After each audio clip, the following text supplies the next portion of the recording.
यानी India plus Pakistan equal to India. Clear? But होता क्या है कि 14 अगस्त 1947 India divide by two parts, India and Pakistan divide by two parts, west Pakistan and second east Pakistan. Clear? West Pakistan and east Pakistan. अब 1972 Pakistan convert Bangladesh, ठीक, जिसमें पार्लियामेंट में इंडियन गवर्नमेंट अनाउंस करती है कि Dhaka is a new capital. ठीक, एनिमीज एक, अब सिचुएशन यहां पर थोड़ी सोचिएगा, Dhaka is a new capital Indian government announce कर रही है, यानी भारत सरकार अनाउंस कर रही है कि Dhaka is a new capital. Clear? समझ में आ रहा है? यानी भारत सरकार कह रही है कि ढाका नई राजधानी। इसका मतलब इंडिया गवर्नमेंट ने बांग्लादेश के रूप में रिकॉग्नाइज कर दिया न्यू स्टेट के रूप में। क्लियर? रिकॉग्नाइज कर दिया न्यू स्टेट के रूप में। अब थोड़ा सा समझते हुए चलते हैं। अब element of state, first population, second land, third government and fourth sovereignty. ठीक, but according to international law recognition is the important element of state. Recognition का मतलब होता है मान्यता, रिकॉग्नाइज कर दिया, मान्यता दे दी। यानी means fifth element, recognition is the fifth element of the state according to international law. यानी अंतरराष्ट्रीय कानून के अनुसार मान्यता राज्य का एक तत्व है। और इसका मतलब होता है कि अगर कोई स्टेट किसी राज्य को रिकॉग्नाइज कर दिया, जैसे इंडिया ने कहा कि Dhaka is a new capital, तो इंडिया गवर्नमेंट ने ईस्ट पाकिस्तान को रिकॉग्नाइज कर लिया, न्यू कैपिटल के रूप में मान लिया। और इस रिकॉग्निशन का मतलब है, या रिकॉग्नाइज करने का मतलब हो जाता है कि जो राज्य दूसरे राज्य को रिकॉग्नाइज कर रही है, उसका मतलब यह होता है उसके साथ वो डिप्लोमेटिक रिलेशन रखेगी। जैसे दो सिचुएशन हम बता रहे हैं। पहली सिचुएशन क्या थी कि जनरल परवेज मुशर्रफ नवाज शरीफ की सरकार को हटाकर अपनी सत्ता बैठा ली, ठीक, और वो भी इलीगल प्रोसेस के तहत। तो भारत सरकार ने जनरल परवेज मुशर्रफ की सरकार को रिकॉग्नाइज नहीं किया, इसका मतलब डिप्लोमेटिक रिलेशन नहीं है, इसलिए। और नवाज शरीफ की सरकार को अफगानिस्तान की तालिबान सरकार और सऊदी अरब की सरकार ने रिकॉग्नाइज कर दिया, इसका मतलब कि मान्यता दे दी, उसके साथ डिप्लोमेटिक रिलेशन रखेगा। उसी तरह जब अफगानिस्तान में सोवियत सेना वापस चली गई, तो सत्ता तालिबान के हाथ में आ गई।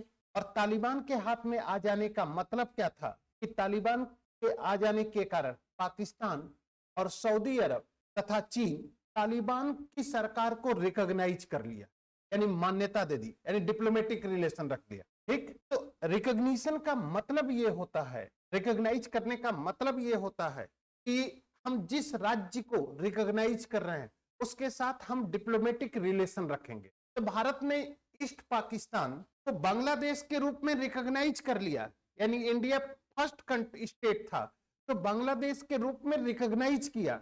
और रिकॉग्नाइज करने का मतलब कि भारत बांग्लादेश के साथ अपने डिप्लोमेटिक रिलेशन स्थापित कर रहा है। अब पूरी सिचुएशन समझ लीजिए, इस पूरी कंडीशन को यहीं पर हम समझा देते हैं। थोड़ा सा आईआर में हमको एंट्री लेनी पड़ेगी। ईस्ट पाकिस्तान और वेस्ट पाकिस्तान के बीच सिर्फ एक ही समानता थी, और वह थी मुस्लिम। यानी ईस्ट और वेस्ट पाकिस्तान ये दोनों लोग मुस्लिम थे, क्योंकि धर्म के आधार पर विभाजन है। बट पूर्वी पाकिस्तान के लोग बंगाली भाषा बोलते हैं, पश्चिमी पाकिस्तान के लोग उर्दू जुबान बोलते हैं। पूर्वी पाकिस्तान का कल्चर बंगाली कल्चर है, पश्चिमी पाकिस्तान का कल्चर भिन्न है। इसलिए पश्चिमी पाकिस्तान के लोग पूर्वी पाकिस्तान के लोगों को पाकिस्तानी नहीं मानते। और जब पूर्वी पाकिस्तान के लोग पाकिस्तानी नहीं मानते हैं, तो वे कभी भी नहीं चाहते हैं कि पूर्वी पाकिस्तान का व्यक्ति पाकिस्तान पर शासन करे। लेकिन शेख मुजीबुर रहमान की पार्टी ने जब बहुमत प्राप्त कर लिया, तो उसे उन्हें गिरफ्तार कर लिया। और जब गिरफ्तार कर लिया गया, तो बांग्लादेश की युवाओं ने एक ऑर्गेनाइजेशन बनाया, और उस ऑर्गेनाइजेशन का नाम क्या था? उस ऑर्गेनाइजेशन का नाम क्या था? मुक्ति वाहिनी। यानी बांग्लादेश की युवाओं ने मिलकर मुक्ति वाहिनी बनाई, और इस मुक्ति वाहिनी ने जब विद्रोह शुरू किया तो पाकिस्तान की सेना बांग्लादेश में अत्याचार शुरू कर देती, ठीक। और इस अत्याचार का मतलब समझ, लगभग 30 लाख लोग मारे गए, 3 लाख महिलाओं के साथ बलात्कार हुआ, ठीक। 30 लाख, तो इतना पाकिस्तानी सेना का तांडव। अब इस तांडव का रिजल्ट क्या होता है कि पूर्वी पाकिस्तान से बहुत बड़ी जनसंख्या भारत में शरणार्थियों के रूप में आने लगी, और भारत के ऊपर एक इकोनॉमिकल बर्डन पड़ने लगा। और इस बर्डन के कारण भारत और पाकिस्तान के बीच तीसरा युद्ध होता है, और इस युद्ध में पूर्वी पाकिस्तान या पाकिस्तान का विभाजन हो गया, और इस विभाजन के कारण पूर्वी पाकिस्तान बांग्लादेश में कन्वर्ट हो गया।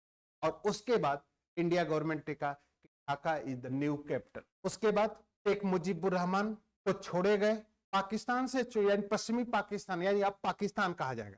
पाकिस्तान से छूटने के पश्चात जब बांग्लादेश जा रहे थे तो दिल्ली में रुकते हैं और भारत की भूमिका या भारत की सहायता की प्रशंसा करते हैं, और उनकी पार्टी का नाम था अवामी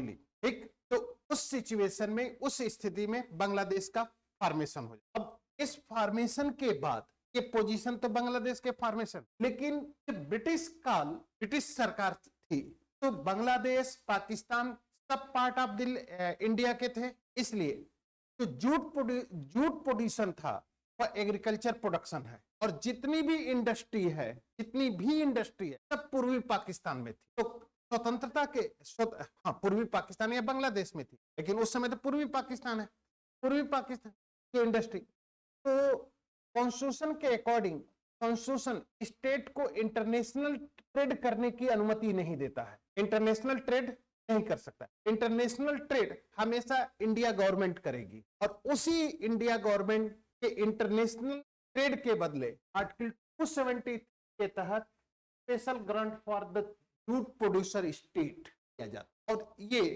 जो स्पेशल ग्रांट है ये कंसोलिडेटेड फंड पर बर्डन देगा। इसका मतलब कि 273 के अंडर जो स्पेशल ग्रांट स्टेट को दिए जाएंगे वह एज ए मनी बिल होगा, क्योंकि कंसोलिडेटेड फंड पर अगर हम बर्डन डाल रहे हैं कंसोलिडेटेड फंड पर, तो कंसोलिडेटेड फंड पर बर्डन डालने का मतलब कि एप्रोप्रिएट बिल के अकॉर्डिंग आएगा, और जब एप्रोप्रिएट बिल के अकॉर्डिंग आएगा तो appropriate bill as a money bill है, और उस मनी बिल के अकॉर्डिंग होने के कारण ये पोजीशन आ गई, इसलिए ये पोजीशन आ गई। अब क्लियर हो गया, ठीक। नेक्स्ट पॉइंट है आर्टिकल 75 ग्रांट्स, 72 चला गया, ग्रांट्स ऑफ स्टेट राज्यों को सहायता अनुदान, ठीक। अब सुनिए, फाइनेंशियल पोजीशन को एनालाइज किया जाए तो कॉन्स्टिट्यूएंट असेंबली पार्शियल बिहेव की, पक्षपातपूर्ण पार्शियल बिहेव करती है। मैक्सिमम इकोनॉमिकल रिसोर्सेज सेंटर के पास दे दी, और स्टेट के पास जितने भी इकोनॉमिकल रिसोर्सेज, उस रिसोर्सेज के माध्यम से स्टेट गवर्नमेंट अपनी इकोनॉमिकल नीड्स को फुलफिल नहीं कर पा रही है, इकोनॉमिकल नीड्स को एकदम फुलफिल नहीं कर पाती है। अब ऐसी स्थिति में क्वेश्चन ये खड़ा होता है कि कॉन्स्टिट्यूएंट असेंबली ने फाइनेंशियल रिसोर्सेज के डिस्ट्रीब्यूशन में इस पार्शियल बिहेव क्यों किया? क्योंकि मैक्सिमम इकोनॉमिकल रिसोर्सेज सेंटर के पास है, स्टेट के पास है नहीं, और स्टेट हमेशा अपने फाइनेंशियल नीड्स को फुलफिल करने के लिए, अपनी आर्थिक आवश्यकताओं की पूर्ति करने के लिए केंद्र पर डिपेंड है। अब इस स्थिति में आपका फेडरल कॉन्स्टिट्यूशन कन्वर्ट हो जाता है सेंट्रलाइज कॉन्स्टिट्यूशन में हो जाता है। तो इस पूरी सिचुएशन को ले ले, या इस पूरी स्थिति को, तो ऐसा क्या था, इसलिए आर्टिकल 275 यहां पर आ जाएगा रोल ऑफ गार्जियन, मींस कि इस फाइनेंस से इकोनॉमिकल रिसोर्सेज का अगर डिस्ट्रीब्यूशन देखा जाए, इकोनॉमिकल रिसोर्स के डिस्ट्रीब्यूशन को देखा जाए, तो मैक्सिमम इकोनॉमिकल रिसोर्सेज सेंटर के पास है, और इसके कारण यह कहा जाता है कि संविधान निर्माता या कॉन्स्टिट्यूएंट असेंबली के जो मेंबर हैं इस इकोनॉमिकल रिसोर्स के डिस्ट्रीब्यूशन को लेकर जो पक्षपातपूर्ण आचरण करते हैं, जो पार्शियल बिहेव करते हैं, उससे क्वेश्चन खड़ा हो जाता है कि ऐसा कॉन्स्टिट्यूएंट असेंबली ने किया क्यों। तो इस संबंध में कहा जाता है कि अगर इकोनॉमिकल रिसोर्सेज में या इकोनॉमिकल पोजीशन राज्यों को दे दिया जाए, यानी स्टेट लिस्ट का सब्जेक्ट बना दिया जाए। तो जो नेचुरल रिसोर्सेज हैं, तो नेचुरल रिसोर्सेज हैं, वो नेचुरल रिसोर्सेज सभी राज्यों में इक्वल तो होगा नहीं, इक्वल नहीं होगा। और जब इक्वल नहीं है तो जिन राज्यों के पास मैक्सिमम नेचुरल रिसोर्सेज होंगे वह अपने मैक्सिमम नेचुरल रिसोर्सेज का यूज करके मैक्सिमम डेवलपमेंट कर लेंगे, और जिन राज्यों के पास मिनिमम रिसोर्स हो जाएंगे, कम डेवलपमेंट, तो भारत के जो स्टेट हैं वह खुद स्टेट दो भागों में डिवाइड हो जाएंगे, एक डेवलप्ड स्टेट हो जाएगा और एक अनडेवलप्ड। और ये डिवीजन भारत के यूनिटी के लिए चैलेंज खड़ा कर सकता है। ऐसी स्थिति में कॉन्स्टिट्यूएंट असेंबली ने कहा कि मैक्सिमम इकोनॉमिकल रिसोर्सेज हम सेंटर को दे देते हैं और सेंटर पर रिस्पॉन्सिबिलिटी 275 के अंतर्गत डाल देते हैं कि सेंटर स्टेट को ग्रांट देगा, स्टेट को सहायता देगा, ठीक। लेकिन इस 275 के अंतर्गत सेंटर स्टेट को सहायता देने में पॉलिटिकल इंटरेस्ट को फुलफिल करता है। यानी सेंटर सपोर्टिंग स्टेट गवर्नमेंट को सेंटर फंड देने में किसी भी प्रकार का कोई भी डिस्क्रिमिनेशन नहीं करता। लेकिन किन राज्यों में सेंटर अपोजिशन स्टेट गवर्नमेंट है वहां पर सेंटर गवर्नमेंट फंड देने में डिस्क्रिमिनेशन कर लेता, ठीक। और ये जिक्र कई बार प्रधानमंत्री मोदी ने अपने भाषण में कहा कि फंड देने के समय कांग्रेस ने मेरे साथ क्या किया है कि मैं अच्छे तरीके से जानता हूं, ठीक। दूसरी बात, इस सिचुएशन में एक दूसरी सिचुएशन आ जाती है कि भारत के बीमारू राज्य, बीमारू स्टेट का मतलब ये है बिहार, ये है मध्य प्रदेश, आर है राजस्थान, यू है यूपी, इन्हें बीमारू राज्य। और बीमारू राज्य उन्हें कहा गया जिनकी इकोनॉमी डाउनफॉल में, ठीक। अब अटल बिहारी वाजपेयी की सरकार थी और उस समय आंध्र प्रदेश की सरकार थी तेलुगु देशम, चंद्रबाबू नायडू मुख्यमंत्री थे। अब तेलुगु देशम उस समय एनडीए के पार्ट में थे और एनडीए के पार्ट में होने के कारण अटल बिहारी वाजपेयी ने कहा कि क्यों नहीं इन बीमारू राज्यों की अर्थव्यवस्था को विकसित करने के लिए, इन बीमारू राज्यों की अर्थव्यवस्था को डेवलप करने के लिए हम दक्षिण भारत के जो डेवलप्ड स्टेट हैं उनके फंड में कटौती करके बीमारू राज्यों को सहायता दें, इसके कारण बीमारू राज्य अपना डेवलपमेंट कर सके। चंद्रबाबू नायडू के नेतृत्व में जो तेलुगु देशम, जो एनडीए के पार्ट थे, दक्षिण भारत के मुख्यमंत्रियों का एक group prime minister Atal Bihari Vajpayee से मिलने जाता है। जब मिलने जाता है अटल बिहारी वाजपेयी से कहता है कि कॉन्स्टिट्यूशन के अकॉर्डिंग हमारे भी इकोनॉमिकल रिसोर्सेज उतने ही हैं जितना इन बीमारू राज्यों के हैं, ऐसा तो नहीं कि मेरे पास एक्स्ट्रा फंड आ जाते हैं। इसका मतलब अगर हमारे पास लिमिटेड रिसोर्सेज हैं और उस लिमिटेड रिसोर्सेज का यूज करके हम अपना डेवलपमेंट कर रहे हैं, तो इसका मतलब कि आपको तो हमें और फंड देना चाहिए जिसके कारण मैं और अधिक से अधिक डेवलपमेंट कर लूं। और जो राज्य, जो स्टेट या बीमारू स्टेट अपना डेवलपमेंट नहीं कर पाते हैं, उन राज्यों की लीडरशिप क्वालिटी में कमी है, जिसके कारण वे लीडरशिप क्वालिटी उस फंड का यूटिलाइजेशन नहीं कर पाते हैं। जब उस फंड का यूटिलाइजेशन नहीं कर पाते हैं या उस फंड का यूज नहीं कर पाते हैं, तो ऐसी सिचुएशन में हमारे फंड की कटौती क्यों की जा रही है? अटल बिहारी वाजपेयी ने इन राज्यों के फंड की कटौती को रोक दिया।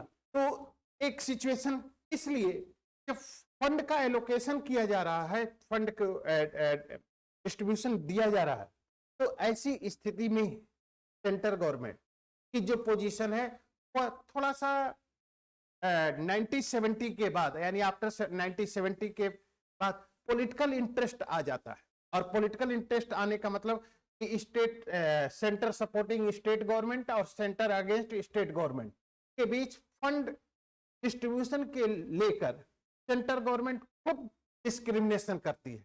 ऐसी स्थिति में कंसेप्ट आता है पॉलिटिक्स में ऑटोनोमस ऑफ द स्टेट, राज्यों की स्वायत्तता, ऑटोनोमस ऑफ द स्टेट, यानी राज्य अब डिमांड करने लगते हैं कि हमको पॉलिटिकल एंड इकोनॉमिकल स्वतंत्रता दे दीजिए, ऑटोनोमस बना दिया जाए, हमारे मामले पॉलिटिकल और एक आर्थिक मामलों में इंटरफेयर ना करे, यानी सेंटर उसमें इंटरफेयर ना करे।